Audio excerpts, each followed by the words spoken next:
अस्सलाम वालेकुम। आज हम लोग 9th की न्यू बायोलॉजी बुक के चैप्टर 3 का नेक्स्ट टॉपिक देखने जा रहे हैं। ये हमारे पास एक सेल का जो है नेक्स्ट ऑर्गेनेली है, स्ट्रक्चर है हमारे पास जो कि है लाइसोसोम।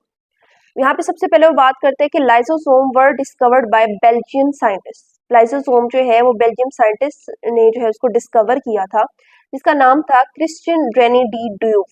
इसका नाम जो है क्रिश्चियन रेनी डी ड्यूफ था।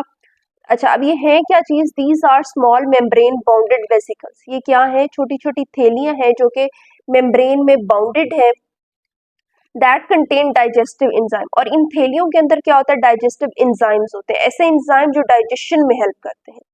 Lysosomes are predominantly found in animal cell.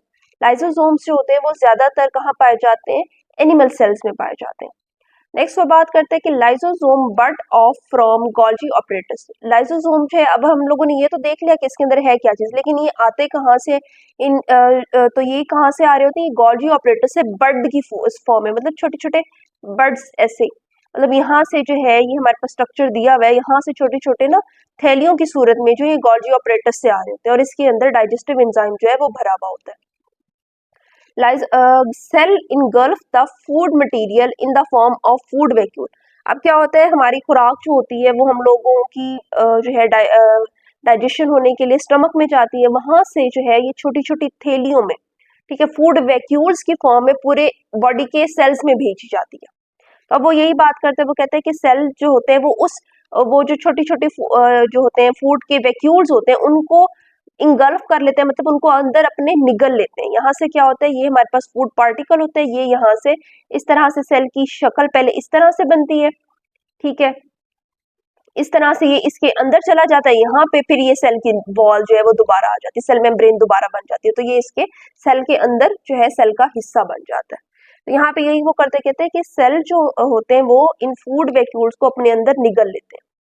Lysosome fuse with food vacuole and its digestive enzyme break down the food present in the vacuole. अब एक तो ये मतलब फूड जो है ये सेल के अंदर तो आ गई, लेकिन अब इसने सेल के अंदर भी डाइजेस्ट होना है, ठीक है।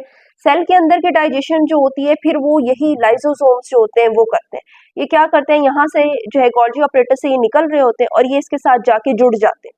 ये जैसे इसके साथ जुड़ते हैं ये अपना एंजाइम जो होता है डाइजेस्टिव एंजाइम इसके अंदर डाल देते हैं, और जब ये इसके अंदर जाता है तो जो वहां उस वैक्यूल के अंदर खुराक थी वो डाइजेस्ट होना स्टार्ट हो जाती है, वो उस एंजाइम के थ्रू जो है डाइजेस्ट हो रही होती है। Digestive enzyme break down the food present in the vacuole. तो डाइजेस्टिव एंजाइम क्या करता है कि वो जो खुराक होती है उसको जो है छोटे छोटे हिस्सों में तोड़ देता है। Lysosome also have enzyme for breaking cellular waste. अब ये वो कहते हैं कि ये जो हमारे पास लाइसोसोम होते हैं इसके अंदर ऐसे एंजाइम भी होते हैं जो सेल के अंदर वेस्ट मटेरियल होता है, ठीक है। अब जैसे फॉर एग्जांपल फूड जा रही है, जो चीज मतलब जरूरत की होगी वो डाइजेस्ट करेगा, सेल जो है उसको एनर्जी के तौर पर यूज कर लेगा, लेकिन कुछ वेस्ट मटेरियल भी होते हैं, तो उन वेस्ट मटेरियल की ब्रेकेज के लिए भी, या फिर जो सेल के अंदर बाकी वेस्ट होते हैं उनकी ब्रेकेज के लिए भी लाइसोसोम के पास एंजाइम्स होते हैं। They also engulf the damage organelles and break the. उसके अलावा ये क्या करते हैं कि सेल के अंदर जो वेस्ट मटेरियल होते हैं, जैसे फॉर एग्जांपल कोई ऑर्गेनेली जो है वो डैमेज हो गई, अब उसका कोई काम नहीं, अब वो बजाय इसके कि सेल के लिए फायदेमंद हो वो उसको नुकसान पहुंचा रही है, तो लाइसोसोम क्या करते हैं, उसकी भी ब्रेक डाउन कर देता है। Lysosome can store certain molecules for later use. और इसका काम क्या है, ये क्या करते हैं कि कुछ मॉलिक्यूल्स को ये स्टोर भी कर लेते हैं जो कि बाद में यूज होते हैं। तो अब अगर हम लोग इसका देखें तो ओवरव्यू करें, तो लाइसोसोम हमारे पास ऐसी ऑर्गेनेली है जिसके अंदर डाइजेस्टिव एंजाइम है, ये हमारे जो सेल्स होते हैं उनके अंदर खुराक को भी हजम करती है, उसको भी डाइजेस्ट करती है, जो वेस्ट मटेरियल होती है उनकी ब्रेकिंग करती है, और उसके अलावा जो ऑर्गेनेलीज होती हैं, डैमेज्ड ऑर्गेनेलीज होती हैं, उनको भी ब्रेक करती है। और इसके अलावा लास्ट में वो कहते हैं कि लाइसोसोम्स जो होते हैं ये कुछ मॉलिक्यूल्स को भी बाद में काम जो आते हैं उनको उनको भी स्टोर कर लेते हैं। नेक्स्ट हमारे पास टॉपिक है माइटोकॉन्ड्रिया।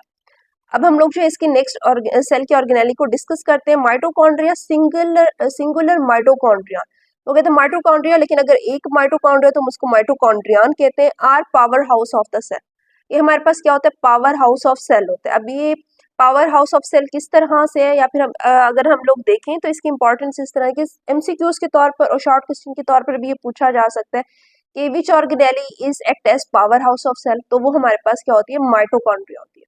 अब ये पावर हाउस कैसे है, बिकॉज दे प्रोड्यूस एनर्जी। अब कोई भी चीज जो है, जैसे फॉर एग्जांपल किसी सिटी में कोई पावर हाउस होता है जहाँ पे इलेक्ट्रिसिटी प्रोड्यूस हो रही है, तो हम उसको भी पावर हाउस कहते हैं। तो ये भी हमारे सेल का जो है वो पावर हाउस है, क्योंकि ये भी हमारे सेल के लिए एनर्जी को प्रोड्यूस कर रहा होता है। दे परफॉर्म द रिएक्शन, ये क्या करते हैं कि रिएक्शन कराता है of aerobic respiration. Aerobic respiration ऐसी रेस्पिरेशन होती है जिसमें हमारे पास क्या होती है, ग्लूकोज टूट रही होती है और उसमें से एनर्जी एटीपी हमें हासिल हो रही होती है, लेकिन ये in the presence of oxygen हो रहा होता है। यहाँ पे वही बात करते हैं कि in which oxygen is use to break food glucose. अब यहाँ पे फूड से मुराद क्या है, ग्लूकोज। ग्लूकोज की ब्रेकेज कर रहा होता है ऑक्सीजन को इस्तेमाल करके टू रिलीज एनर्जी, और उससे क्या होती है, एनर्जी रिलीज होती है इन the form of ATP, ATP की फॉर्म में। एटीपी की सूरत में फिर वहां से एनर्जी जो है रिलीज होती है, तो ये एनर्जी प्रोडक्शन कर रहा है, इस वजह से ये हमारे सेल का पावर हाउस कहलाता है। नेक्स्ट वो बात करते हैं कि mitochondria are double membrane bounded organelle.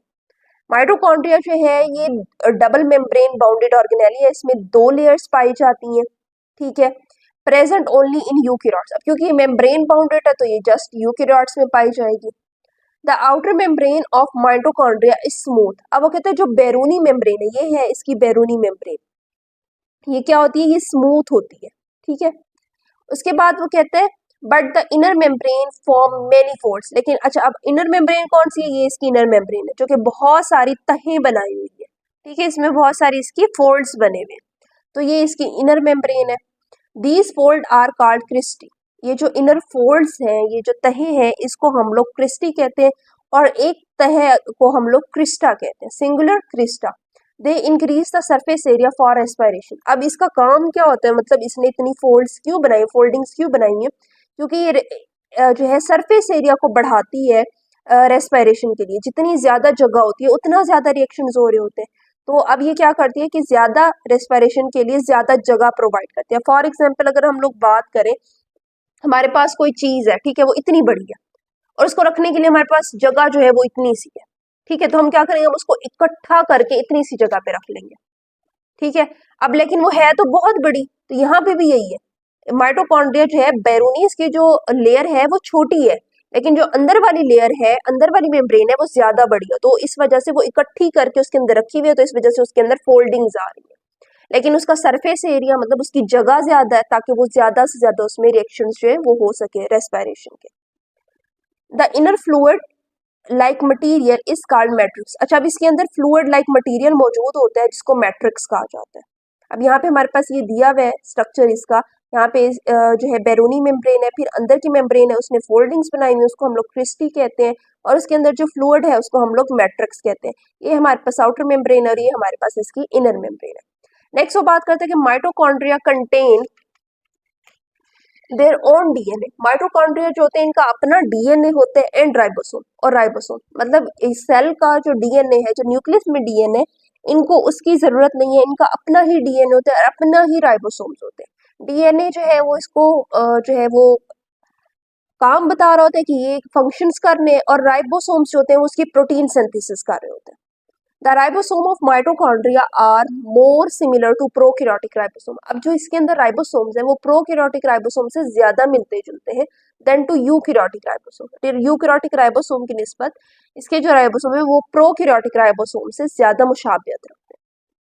अच्छा जी, ये हमारे पास जो है कंप्लीट हो गया टॉपिक। यहाँ पे इसका जो है वो डीएनए भी दिखाया हुआ है, इसका डीएनए मौजूद है और इसके अंदर राइबोसोम भी इसके अपने ही मौजूद है। नेक्स्ट हमारे पास ऑर्गेनेली आती है प्लास्टिड्स।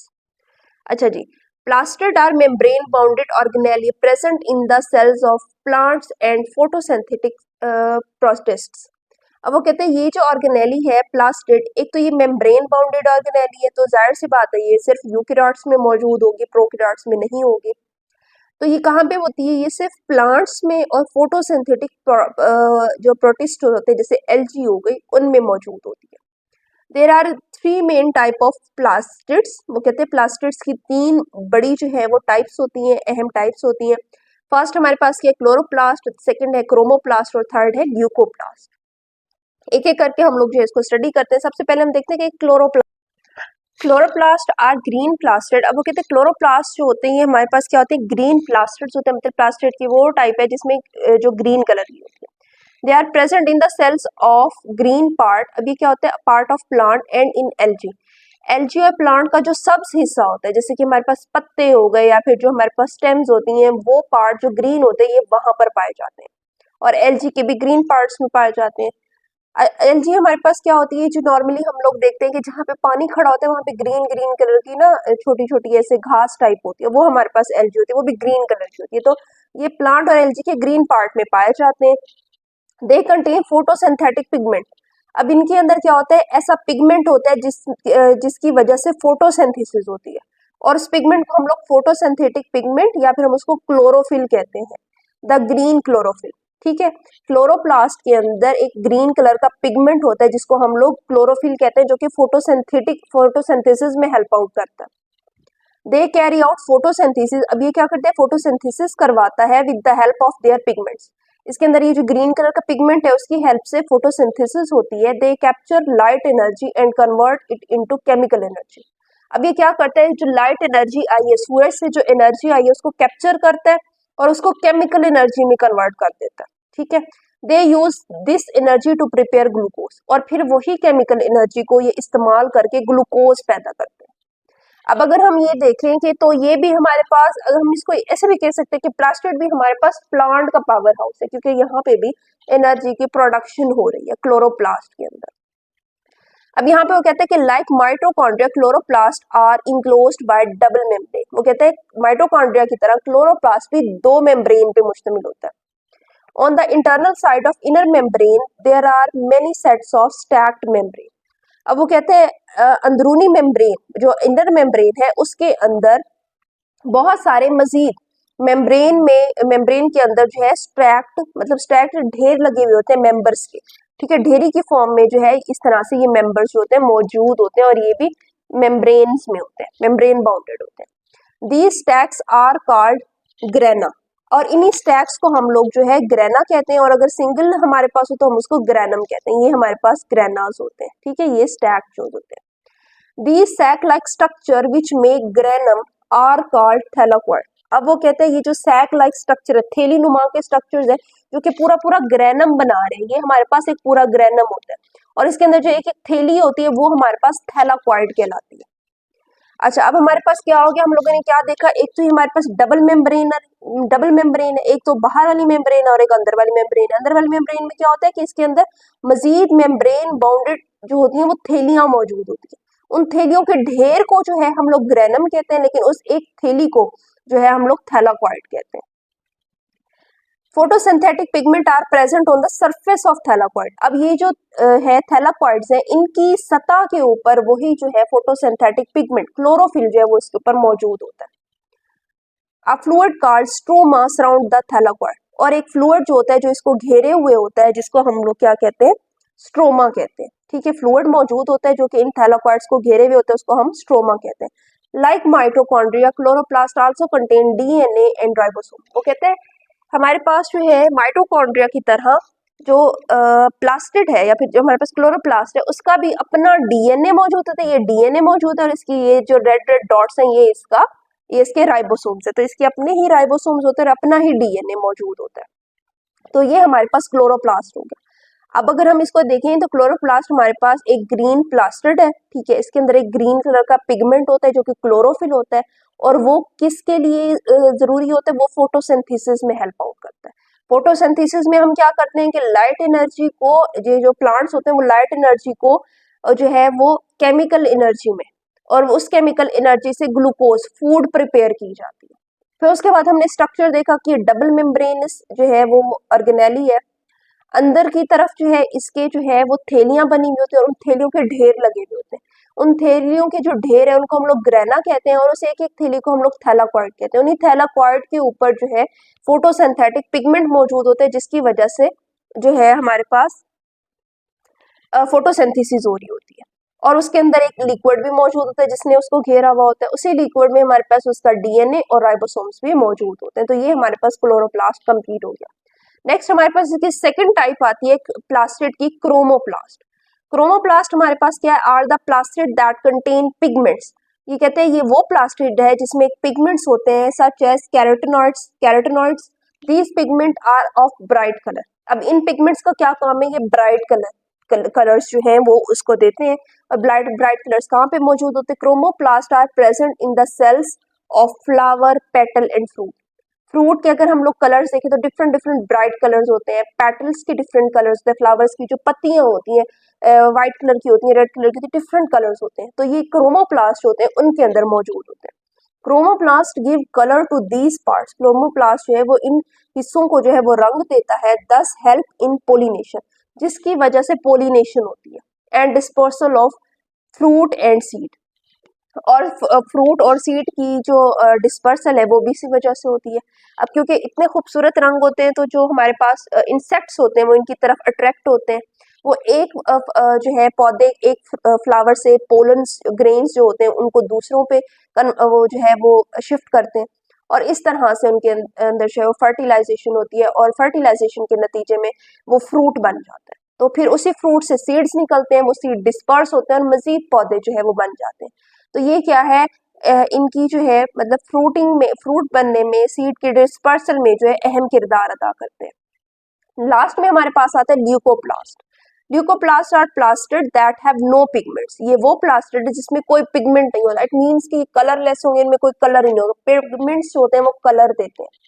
क्लोरोप्लास्ट ग्रीन पिगमेंट होता है, और क्रोमोप्लास्ट होते हैं ये हमारे पास कैरोटिनॉइड्स होते हैं। अच्छा, अब हमारे पास ल्यूकोप्लास्ट है, इसमें कोई पिगमेंट नहीं है। They are involve in the storage of starch. अब इसका काम क्या है, ये स्टार्च को स्टोर करता है, लिपिड एंड प्रोटीन। ये स्टोरेज में काम आता है, प्रोटीन की, लिपिड की और स्टार्च की स्टोरेज करता है। They are present in the cells of those part of plant which where food is stored. अब वो कहते हैं ये प्लांट के उन पौधों के उन हिस्सों में होते हैं जहाँ पे खुराक जो है वो स्टोर्ड होती है, जैसे कि अंडरग्राउंड स्टेम हो गई, सीड्स हो गए, रूट्स हो गई, ईटीसी। तो ये उन हिस्सों में पाए जाते हैं जहाँ पर खुराक को स्टोर किया जाता है, जैसे बीज जो होते हैं उनमें जो है वो खुराक स्टोर होती है, स्टेम में खुराक स्टोर होती है, और रूट्स में जो है खुराक जो है वो स्टोर होती है। तो ये उन जगह पे पाए जाते हैं। यहाँ तक जो हमारा टॉपिक कंप्लीट हो गया है। अगर आपको इसमें कोई क्वेश्चन हो तो आप लोग जो कमेंट सेक्शन में पूछ सकते हैं। अगर आपको मेरी वीडियो पसंद आए तो प्लीज़ मेरे चैनल को लाइक करें और सब्सक्राइब करें। Thanks for watching my videos.